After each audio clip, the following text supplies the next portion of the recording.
Hello बच्चों, आपका हमारे चैनल में स्वागत है। बच्चों, हम आपको कक्षा 9वीं की गणित बता रहे हैं। गणित में प्रश्नावली 13.3 पढ़ाएंगे। इसके पहले हमने प्रश्नावली 13.3 के प्रश्न 1, 2, 3 बताए थे। आज आपको प्रश्नावली 13.3 का प्रश्न क्रमांक 4 बताएंगे। इन प्रश्नों को हल करने से पहले आपको ये अध्याय जो है किससे संबंधित है? शंकु से, शंकु बेलन से है। और ये प्रश्नावली किससे संबंधित है? शंकु से संबंधित है। तो शंकु के जो सूत्र है वो बता देते हैं। तो शंकु के वक्रपृष्ठीय क्षेत्रफल का सूत्र क्या हो गया? शंकु के वक्रपृष्ठीय क्षेत्रफल का सूत्र होता है पाई आर एल। कुल पृष्ठीय क्षेत्रफल का सूत्र क्या होता है? कुल पृष्ठीय क्षेत्रफल सूत्र होता है पाई आर कोष्टक में आर धन एल। और इन्हीं सूत्रों का उपयोग होता है। और एक सूत्र होता है तिर्यक ऊंचाई एल बराबर करनी के अंदर आर का वर्ग धन एच का वर्ग। तो ये तीन सूत्रों का यहाँ पे उपयोग होता है। तो शंकु के वक्रपृष्ठीय क्षेत्रफल को पार्श्वपृष्ठीय क्षेत्रफल भी कहते हैं। तो इसका वक्रपृष्ठीय क्षेत्रफल का सूत्र क्या हो गया? पाई आर एल। शंकु के वक्रपृष्ठीय क्षेत्रफल का सूत्र क्या हो गया? पाई आर एल। कुल पृष्ठीय क्षेत्रफल का सूत्र क्या हो गया? पाई आर कोष्टक में आर धन एल। और तिर्यक ऊंचाई का सूत्र क्या हो गया? करनी के अंदर एल का आर का वर्ग धन एच का वर्ग है। इसको ऐसा भी लिख सकते हैं एल वर्ग बराबर आर वर्ग धन एच वर्ग। तो इस प्रकार से ये सूत्र आपको याद होना अनिवार्य है। इसके बाद हम प्रश्न को हल करते हैं। जब तक हमें सूत्र याद नहीं होंगे तो हम प्रश्नों को हल नहीं कर सकते। तो अब देखिए प्रश्न को पढ़ते हैं हम। एक शंकु के आकार का एक तंबू है। तंबू जो बना हुआ है किसकी आकृति का बना हुआ है? शंकु की आकृति का बना है, जिसकी 10 मीटर ऊंचा है। क्या कह रहा है? एक शंकु के आकार का एक तंबू 10 मीटर ऊंचा है और उसके आधार की त्रिज्या 24 मीटर है। तो ज्ञात कीजिए। क्या ज्ञात करने का है? पहला पॉइंट तंबू की तिर्यक ऊंचाई, और दूसरे पॉइंट तंबू में लगे कैनवास। जब तंबू बनाया गया उसमें कितना कैनवास लगा? कैनवास की लागत दी हुई है। कैनवास की लागत क्या है? 1 मीटर वर्ग कैनवास की लागत है 70 रुपये। तो ये प्रश्न में हमारे पास क्या क्या दिया है? ऊंचाई दिया है, त्रिज्या दिया है और लागत दिया है। तो हमें तंबू में लगे कैनवास की लागत, यदि 1 मीटर वर्ग कैनवास लागत 70 रुपये है, तो हमें ये ज्ञात करना है। तो जितना हमें कितना कैनवास लगा, तंबू में लगे कैनवास की लागत ज्ञात करना है। यदि 1 वर्ग मीटर कैनवास की लागत कितनी है? 70। तो कैनवास यानी कि जो उसका क्या निकाल लेंगे हम? वक्रपृष्ठीय क्षेत्रफल या पार्श्वपृष्ठीय क्षेत्रफल निकाल लेंगे और उसमें 70 का गुणा कर देंगे। तो हमें क्या मालूम हो जाएगा? उसका कितनी लागत, कैनवास की लागत मालूम हो जाएगी। अब देखिए सबसे पहले क्या क्या दिया वो लिख लेते हैं। शंकु की ऊंचाई, शंकु की ऊंचाई कितनी दी है? h बराबर 10 मीटर। उसके बाद क्या दिए? त्रिज्या, आधार की त्रिज्या,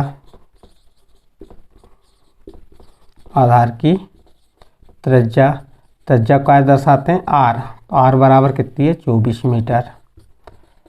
तो ये दो चीज़ दी हुई है। और नंबर 1 क्या कह रहा है इसमें? तंबू की तिर्यक ऊंचाई ज्ञात कीजिए। तो तंबू की तिर्यक ऊंचाई का सूत्र लगा देंगे हम। तंबू की तिर्यक ऊंचाई जिसे हमें ज्ञात करना है, इसको क्या दर्शाते हैं? एल बराबर क्या होती है? करनी के अंदर आर का वर्ग धन एच का वर्ग। अब करनी के अंदर आर का मान क्या हो गया? आर का मान दिया 24 का वर्ग और h का मान है 10 का वर्ग। अब 24 का वर्ग निकाल लीजिए। अब 24 का वर्ग याद नहीं है तो हम क्या करेंगे? 24 का 24 में गुणा करेंगे। 24 गुणित 24, 4 का 4 में गुणा की 16 की 6 हासिल का 1, 4 दूनी 8 और 1 9, इकाई के नीचे 0, 2 चौके 8, 2 दूनी 4, जोड़ दीजिए 6 7 5, कितना आ गया? 576।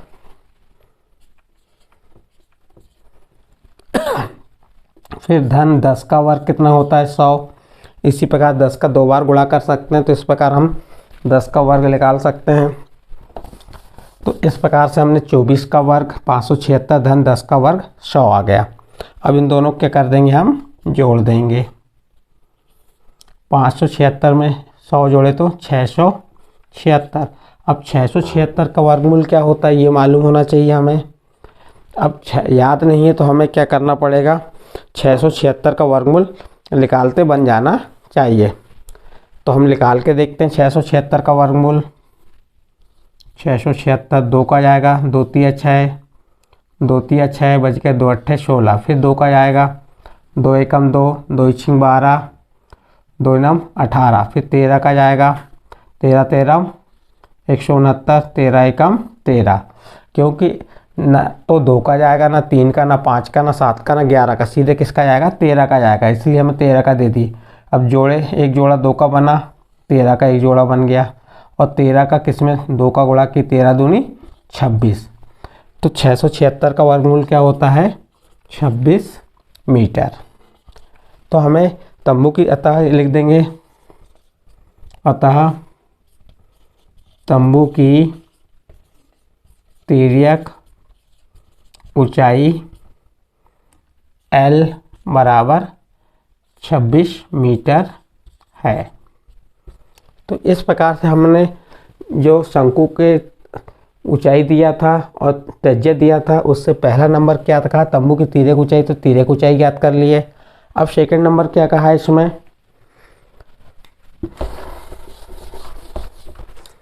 सेकंड नंबर में कहा है कि लागत, तो इसमें लागत क्या लगी वो बताना है हमको। तो सेकंड नंबर निकाल लेंगे हम। सेकंड नंबर का तंबू में लगे कैनवास की लागत। तो देखो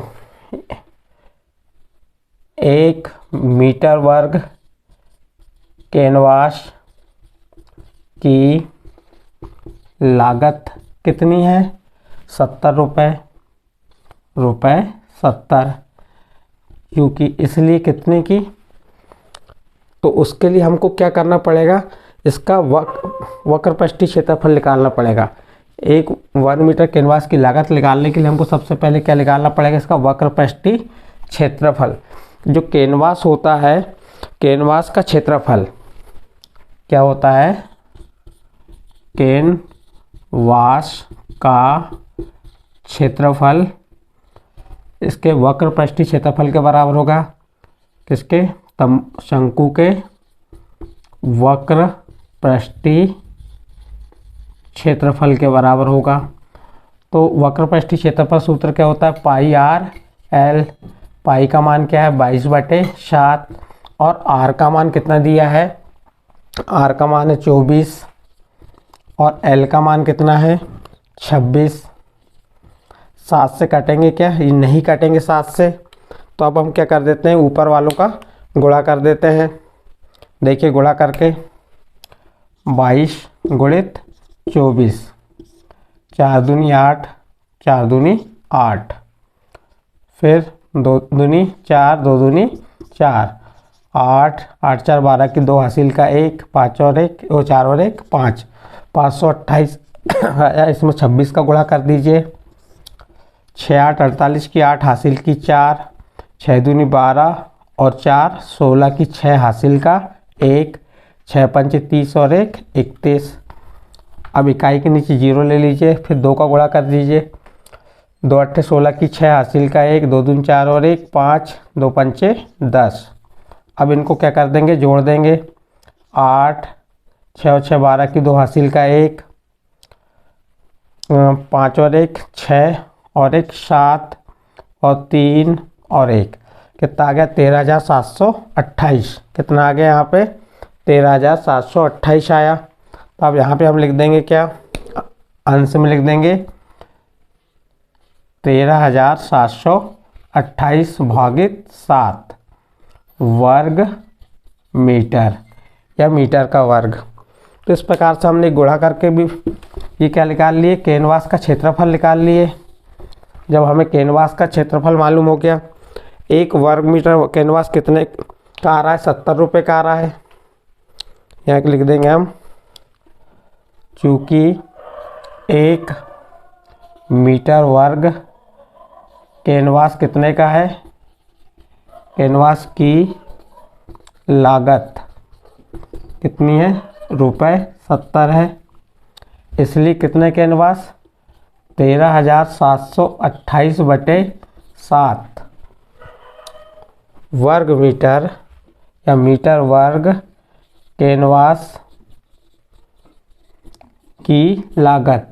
तो क्या हो जाएगा, अब इन दोनों का गुणा हो जाएगा, 70 गुणित 13,728 भागित 7, 7 एकम 7, 7 एकम 7, 7 शून्यम 0। तो अब किसका गुणा कर देंगे, 13,728 में 10 का गुणा किए तो क्या हो गया, 137, 1,37,280 रुपये। 1,37,280 रुपये क्या आ गई, कैनवास की लागत। और आखिरी में एक लाइन क्या लिखेंगे, अतः तंबू में लगे कैनवास की लागत 1,37,280 रुपये है। इस प्रकार से आपका प्रश्न नंबर 4 हल हुआ। तो इसमें 2 प्रश्न बन गए थे। आपको पेपर में इस प्रकार से पूछ सकता है कि एक शंकु के आकार का तंबू 10 मीटर ऊंचा और उसके आधार की त्रिज्या 24 मीटर है, तो तंबू की तिर्यक ऊंचाई ज्ञात कीजिए। तो आप यहाँ से यहाँ तक कर दीजिए, 2 अंक का प्रश्न आने वाला है तो ये आ जाएगा। यदि आपको सेकंड नंबर कहता है तंबू में लगे कैनवास की लागत, यदि 1 मीटर वर्ग कैनवास की लागत 70 रुपये है, तंबू में लगे कैनवास की लागत ज्ञात करना है हमें। यदि 1 वर्ग मीटर, यहाँ पे ज्ञात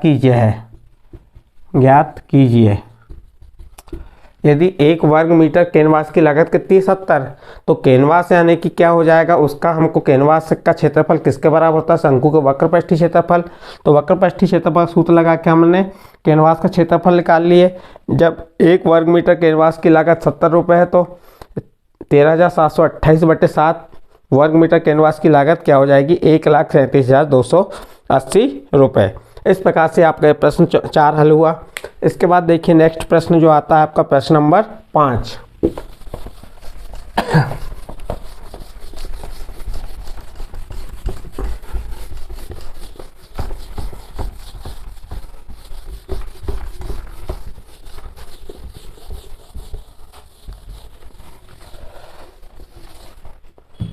अब इसके बाद आपको हम प्रश्न नंबर 5 बता रहे हैं।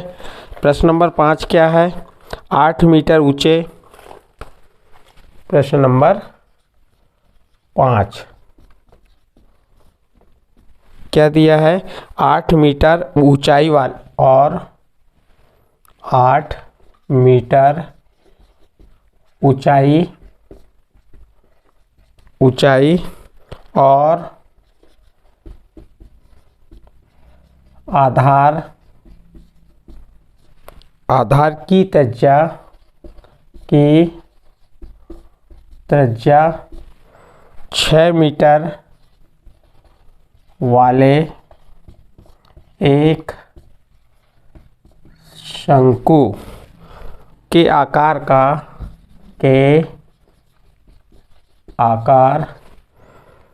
का तंबू बनाने में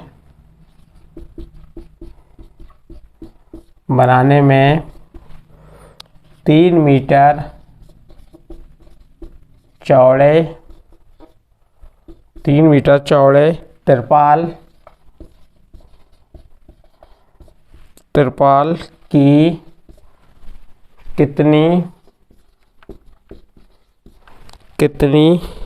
तिरपाल की कितनी लंबाई लगेगी।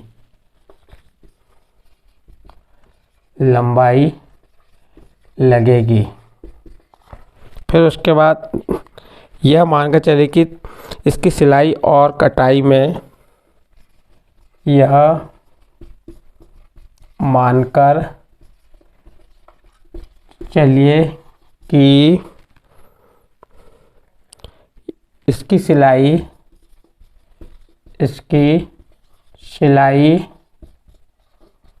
और कटाई में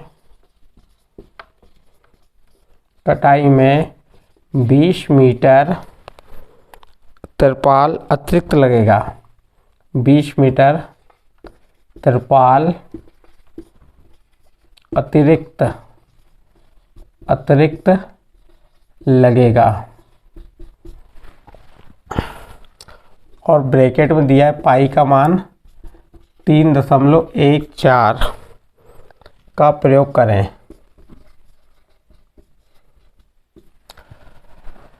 ये हमारा प्रश्न नंबर 5 दिया है। प्रश्न नंबर 5 में क्या दिया है, 8 मीटर ऊंचाई और आधार की त्रिज्या 6 मीटर, 8 मीटर ऊंचाई और आधार की त्रिज्या 6 मीटर वाले एक शंकु के आकार का एक तंबू बनाने में 3 मीटर चौड़े तिरपाल की कितनी लंबाई लगेगी। यह मान कर चलिए कि इसकी सिलाई और कटाई में 20 मीटर तिरपाल अतिरिक्त लगेगा। तो सबसे पहले हम क्या कर लेते हैं, क्या क्या दिया है उसको लिख लेते हैं। हल लिखे हमने, क्या दिया हुआ है, शंकु का तंबू की ऊंचाई, यहाँ लिख सकते हैं हम शंकु की ऊंचाई मीन्स h कितना है 8 मीटर, और इसकी त्रिज्या कितनी दी है, त्रिज्या r बराबर 6 मीटर। तो अब ये आपका दिया हुआ है। अब हम इस तंबू की क्या निकाल लेंगे, शंकु का तंबू की तिर्यक ऊंचाई निकाल लेंगे, और सिलाई और कटाई अतिरिक्त लंबाई 20 मीटर। तो क्या निकाल लेंगे, तिर्यक ऊंचाई निकाल लेंगे। तिर्यक ऊंचाई L बराबर क्या हो जाए, करनी के अंदर r का वर्ग धन h का वर्ग, करनी के अंदर r का मान कितना है 6 का वर्ग और h का मान 8 का वर्ग। अब देखिए यहाँ पे 6 का वर्ग क्या हो गया 36 और 8 का वर्ग कितना हो गया 64। इसको जोड़ दी 36 में 6 में 4 जोड़े 10 की शून्य हासिल का 1 6 3 9 और 1 10 100। तो 100 का वर्गमूल क्या होता है 10 मीटर। ये हमको क्या मालूम होगी, तिर्यक ऊंचाई मालूम हो गई इसकी। अब हम क्या करेंगे, देखिए इसके आगे, अब इसके आगे हम तंबू का पार्श्व पृष्ठीय क्षेत्रफल निकाल लेंगे या वक्र पृष्ठीय क्षेत्रफल। क्या निकाल लेंगे, तंबू का वक्र पृष्ठीय क्षेत्रफल निकाल लेंगे। तंबू के वक्र पृष्ठीय क्षेत्रफल का सूत्र क्या होता है, पाई आर एल। अब पाई का मान क्या है यहाँ पे 22/7 है क्या, नहीं 3.14 है, प्रश्न में दिया है 3.14। आर का मान कितना है 6 और एल कितना है 10। अब इनका गुणा कर देते हैं, 6 का 4 में गुणा की 6 चौके 24 की 4 हासिल की 2, 6 कम 6 और 2 8, 6 3 18 और फिर 10 का गुणा की तो 1 शून्य बढ़ जाएगा, कितनी संख्या बाद 0.2 संख्या बाद। तो यहाँ पे क्या आ गया 188.40 वर्ग मीटर या मीटर का वर्ग। ये क्या निकल गया, हमारे तंबू का वक्र पृष्ठीय क्षेत्रफल निकल गया। अब हमारा तंबू का वक्र पृष्ठीय क्षेत्रफल निकल गया, तो हम तिरपाल की क्या निकालना, हमको लंबाई, क्या निकालना, तिरपाल की लंबाई। तो तिरपाल की लंबाई निकालेंगे, तिरपाल की लंबाई बराबर क्या करना पड़ेगा हमको, तंबू के जो पार्श्व पृष्ठीय क्षेत्रफल में, इसका जो पार्श्व पृष्ठीय क्षेत्रफल है तंबू का, तंबू का वक्र या पार्श्व पृष्ठीय क्षेत्रफल, यहाँ हमने वक्र पृष्ठीय क्षेत्रफल लिखे हैं। वक्र पृष्ठीय क्षेत्रफल में इसकी जो अतिरिक्त लंबाई है, इसका क्या कर देंगे, तिरपाल की जो चौड़ाई है अलग से उसका भाग दे देंगे, तिरपाल की चौड़ाई।